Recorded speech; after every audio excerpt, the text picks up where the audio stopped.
Assalamualaikum dan selamat sejahtera. Okey, baiklah. Pada kali ini saya akan cuba untuk menghabiskan perbincangan untuk bab batas-batas dalam berfikir dan adab-adab kita untuk dalam berfikir ni. Okey, secara umumnya kedua-dua bab ni adalah bab 6 dan bab 7 ni. Dia cuma ringkas je. Jadi saya akan cuba untuk kita habiskan perbincangan kita dan saya akan gabungkan kedua-dua ni. Okey. Okey, baiklah. Kita masuk kepada batas-batas dalam berfikir. Okay, kita tengok apa contoh-contoh berfikir dalam perjuangan hak asasi manusia di Malaysia dan di dunia. Okey, yang pertama kita tengok apa? Dulu ada isu mengenai tuntutan Comonggo. Okey. Comonggo ni atau Pakatan NGO Malaysia di dalam proses UPR ni ditubuhkan oleh satu organisasi liberal yang tujuan dia adalah untuk membela kononnya untuk membela hak asasi manusia pada tahun 2008 dan dia ni melibatkan diri dalam penilaian berkala sejagat oleh Pertubuhan Bangsa-Bangsa Bersatu.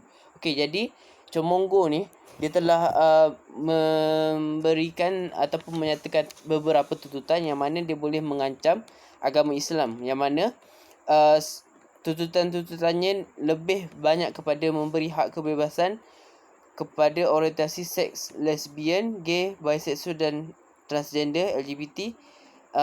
Lagi hak untuk kebebasan murtad bagi orang Islam dan juga hak sama rata agama di dunia di Malaysia ni. Okey. Okey, kita boleh tengok kat sini slide ni. Selain daripada Comonggo ni, ada juga salah satu contoh lain yang berlaku di Malaysia ni, yang mana isunya adalah model separuh bogel didenda RM400. Okey. Di kejadian ini telah berlaku di Ipoh pada tahun 2014, yang mana Mahkamah Majistret Ipoh dia telah menjatuhkan hukuman kepada sepasang model gara-gara mereka beraksi separuh bogel di khalayak ramai. Okey, kat sini kita boleh tengok dia punya orang kata pemikiran ataupun cara kita berfikir ni.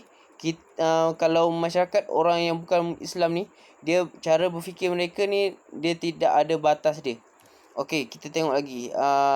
Terdapat juga isu-isu penghinaan agama Islam, yang mana kita boleh tengok, dan kita juga boleh tengok kalau macam di luar negara terdapat golongan Muslim liberal, yang mana mereka ni mengamalkan Islam tapi dia tak mengikut sepenuhnya syariat Islam. Contohnya macam isu di Amerika Syarikat, ada masjid yang mereka sembahyang berjemaah, yang mana lelaki dan perempuan ini bercampur, dan imamnya imam bagi sembahyang jemaah ni dia diimamkan oleh seorang perempuan, yang mana dalam soft tu dia ada lelaki campur perempuan yang kononnya mereka bergambar, tujuan mereka buat macam tu untuk menggambarkan hak sama rata antara lelaki dan perempuan. Tapi sebenarnya benda tu dilarang dalam Islam, yang mana kita tahu hikmah kenapa lelaki dan perempuan ni diasingkan, sebab dia adalah lebih untuk menjaga diri wanita tu. Sebab itulah kenapa kalau dalam soft dekat dalam solat ni, dia lelaki duduk depan, lepas tu perempuan dekat belakang lelaki. Okey, kita boleh tengok okey, kalau dekat dunia ni kita boleh tengok contoh-contoh contoh utama kalau negara yang kononnya memperjuangkan hak asasi manusia ni adalah Amerika Syarikat. Dan kita kena ingat, kita ni bukan hak Amerika Syarikat. Amerika Syarikat ni dia memperjuangkan hak asasi manusia ni sampai tahap yang orang kata macam benda tu macam pelik. Okey. Jadi kita tengok kat sini. Terdapat satu pertubuhan yang dikenali sebagai UDHR. Okey, UDHR ni adalah Universal Declaration of Human Rights. Okey, Universal Declaration of Human Rights ni dia telah ditubuhkan oleh PBB. Tapi masalah dia, UDHR ni dia ada masalah dia, yang mana masalah utama adalah dia telah digubal oleh kuasa barat ataupun blok barat yang sekutu. Maksudnya benda ni dia cuma digubal oleh sepihak. Maksudnya pihak yang menang saja yang menggubal UDHR ni, yang terdiri daripada Amerika Syarikat, Great Britain, Kesatuan Soviet Union, Perancis dan China dalam Perang Dunia Kedua. Okey, kita boleh tengok penggubalan dia jelas menunjukkan kuasa barat ni dia berkiblatkan sekularisme, liberalisme, pragmatisme, humanisme dan komunisme. Okey, prinsip dan nilai yang diamalkan oleh barat ataupun western centric ni, dia tidak selari ataupun dia tak sesuai dengan sebahagian atau apa yang kita amalkan dalam budaya masyarakat timur.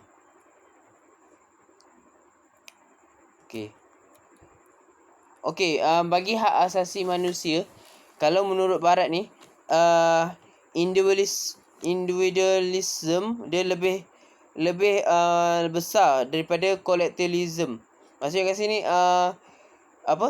kita untuk hak diri kita ni lebih penting daripada hak masyarakat. Maksudnya masyarakat ataupun kelompok yang ramai. Contohnya macam seks bebas, LGBT, perkahwinan sejenis, hak untuk bertukar agama dan kebebasan untuk bercakap.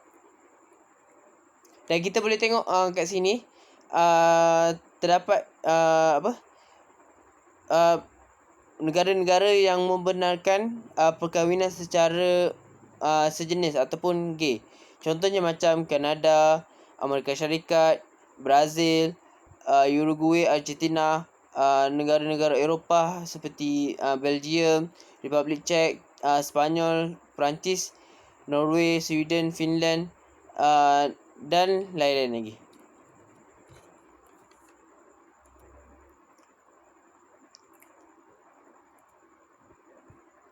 Okey, slide seterusnya kita tengok kebebasan beragama ala di Indonesia. Okey, Indonesia ni kalau nak untuk pengetahuan umumnya, Indonesia ni adalah satu negara yang boleh dikatakan lebih liberal. Dia punya pemikiran dan juga masyarakat dia lebih liberal berbanding dengan Malaysia. Okey, mereka ni dia mengamalkan kebebasan beragama yang lebih orang kata lebih liberal.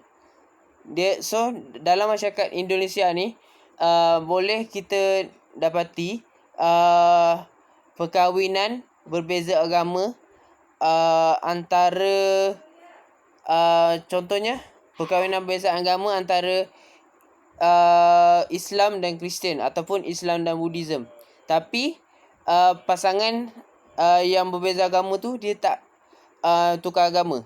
Maksudnya dia masih kekalkan agama dia. Contohnya kalau Islam kahwin dengan Kristian, yang Kristian tu dia masih lagi Kristian. Dan untuk anak-anak mereka ni, dia boleh memilih untuk ikut agama, sama ada agama bapa dia ataupun agama ayah dia.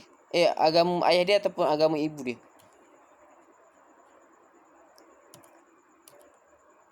Okey.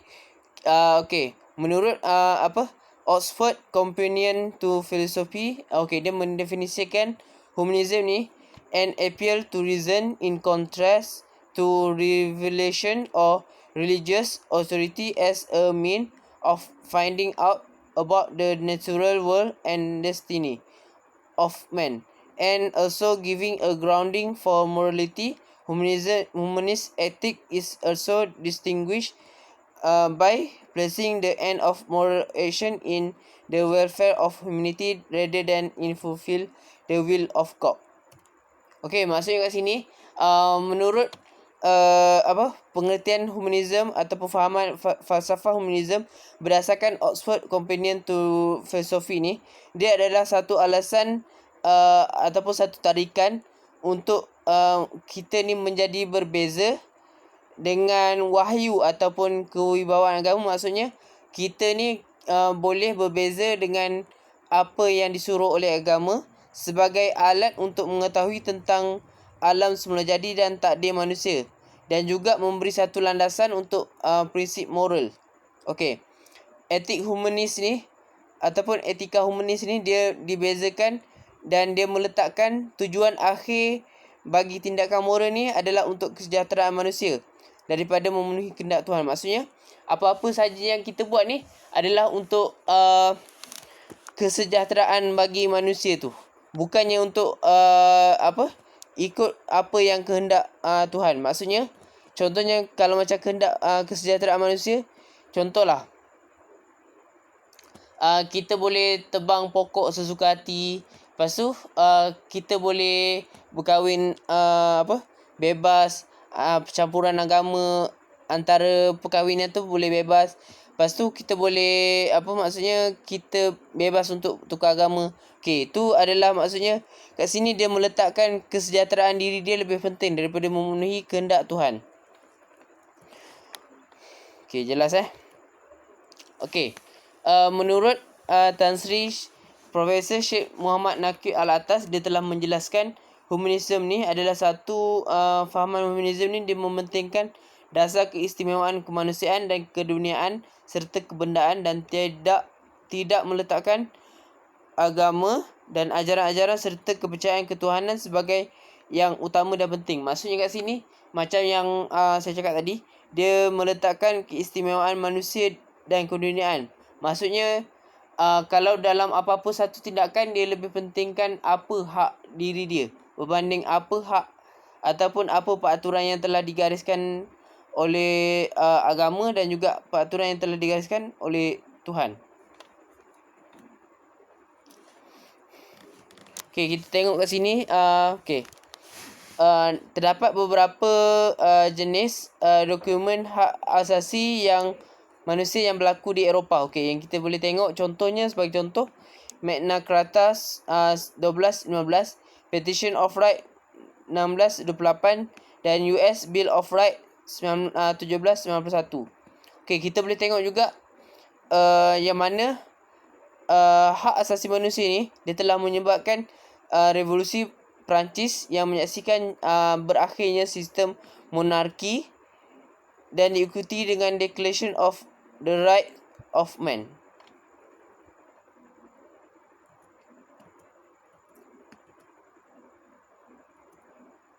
Okey, untuk yang gambar-gambar ni nanti kamu boleh tengok gambar-gambar ni dekat dalam slide. Jadi saya rasa mungkin saya tak payah terangkan.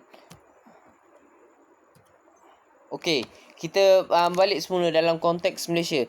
Okey, Seksyen 4/4 Akta Suruhanjaya Hak Asasi Manusia Malaysia 1999 telah meletakkan bahawa pemakaian undang-undang asing hendaklah melalui dan ditapis oleh PP. Okey, justru tidak semua apa yang disebut diperjuangkan sebagai hak asasi itu dia maksudnya benda yang diperjuangkan oleh kumpulan hak asasi ni dia boleh diadaptasi ataupun diserapkan dalam masyarakat. Okey, lepas tu kita tengok UDHR ni dia tidak sepenuhnya in common ataupun dia tidak sepenuhnya menyeluruh kepada agama Islam. Okey, macam mana yang seperti mana kita tahu dunia barat ni dia terlalu gairah untuk memperjuangkan hak asasi yang menyebabkan mereka ni lupa bahawa dunia ni dalam masa mereka nak memperjuangkan hak asasi ni ada hak asasi yang telah dicabuli. Okey, contohnya macam ni. Contohnya dia nak memperjuangkan kebebasan untuk beragama ataupun kebebasan untuk perkahwinan. Okey. Semasa dia perjuangkan kebebasan untuk perkahwinan antara, maksudnya perkahwinan, contohnya macam perkahwinan sejenis. Okey. Bila dia perjuangkan hak asasi untuk perjuangkan perkahwinan sejenis ni, dia sendiri dalam masa yang sama dia telah mencabuli hak asasi ataupun hak untuk perkahwinan berlainan jenis. Maksudnya perkahwinan antara lelaki dan perempuan. Okey, beberapa perkara dalam UDHR ni 1948 ni telah ditolak oleh umat Islam kerana hak asasi mereka. Contohnya macam mungkin yang mereka anggap macam benda tu sebagai hak asasi, tapi sebenarnya benda tu kita tak boleh ikut. Okey. Contohnya macam contoh hak asasi yang mereka perjuangkan dalam perkahwinan, perempuan dia ada kuasa untuk mencerai suami dia, dan juga dia ada kuasa dan hak dia untuk orang kata untuk semasa dalam perkahwinan. Hal ini dia sebenarnya sendiri telah bertentangan dengan agama Islam. Okey, sebab tu yang mana dia punya UDHR ni dia sebenarnya dia telah ditolak oleh umat Islam.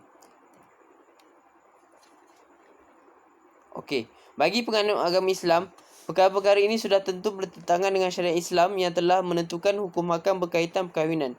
Begitu juga dengan perkara 18 yang berbunyi, everyone has the right to freedom of thought, conscience and religion. This right include freedom to change his religion or belief, and freedom either alone or in community with other and in public or private to manifest his religion or belief in teaching, practice, worship and observance.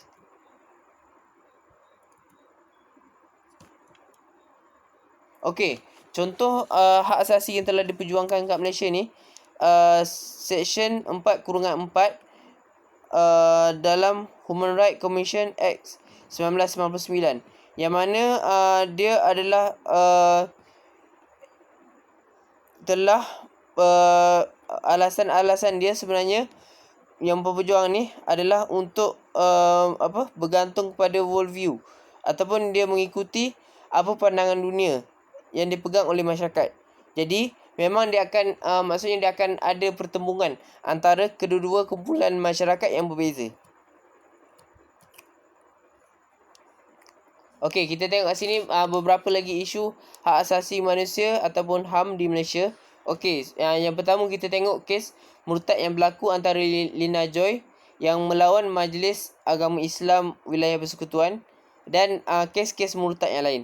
Okey, yang kedua adalah isu permohonan penggunaan kalimah Allah oleh pihak gereja Kristian, dan yang ketiga adalah kisah sebuan Jabatan Agama Islam Selangor ke atas Dewan DUMC kerana wujudnya usaha kristianisasi. Lepas tu yang keempat ada gerakan Syiah Malaysia diketuai oleh saudara Kamil Zuhairi.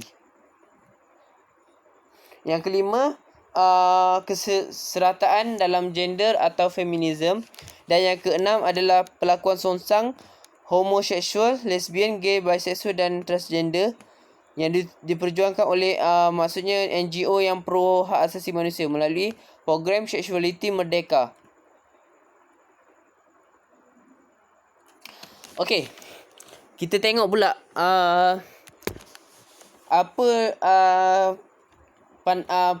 pandangan ataupun perspektif wanita dalam kacamata barat. Okey, dalam kacamata barat ni, wanita ni dia dianggap sebagai the root of the evil, maksudnya akar bagi semua kejahatan.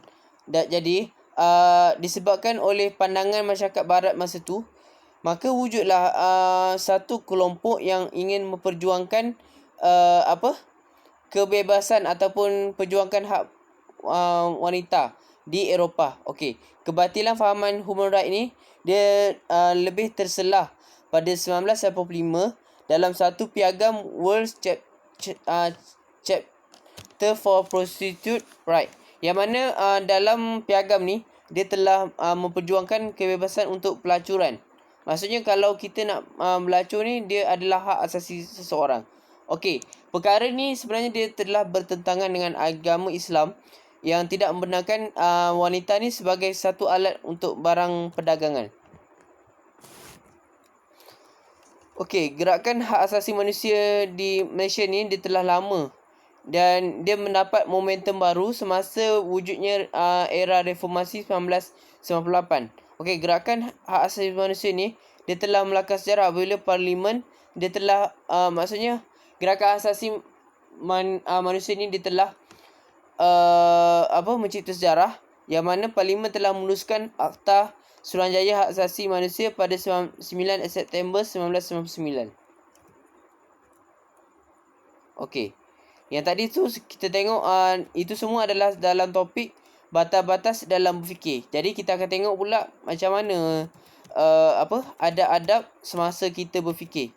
Okey, kat sini okey, yang pertama adab-adab untuk kita berfikir yang pertama adalah kita kena ikhlas dalam menyumbang idea. Maksudnya dalam kita nak menyumbang idea ni, kita tidak mengharapkan sebarang balasan daripada orang lain. Sama ada tak kisahlah sama ada bentuk pujian ataupun mungkin wang ringgit ataupun mungkin kawan kita belanja makan ke. Okey. Yang kedua, adab-adab berfikir ni dia tidak berniat untuk merendah, menghina atau memperlekehkan pihak lain atas dasar perbezaan pangkat, senioriti, gender, warna kulit, agama dan sebagainya. Okey, maksudnya dalam kita berfikir ni kita kena anggap semua orang sama. Kita tak boleh nak merendahkan seorang tu. Okey, yang ketiga, kita kena saling sokong menyokong kepada idea yang menyumbang kebaikan walau sesiapa pun yang mengeluarkan. Okey, maksudnya kat sini tak kisahlah.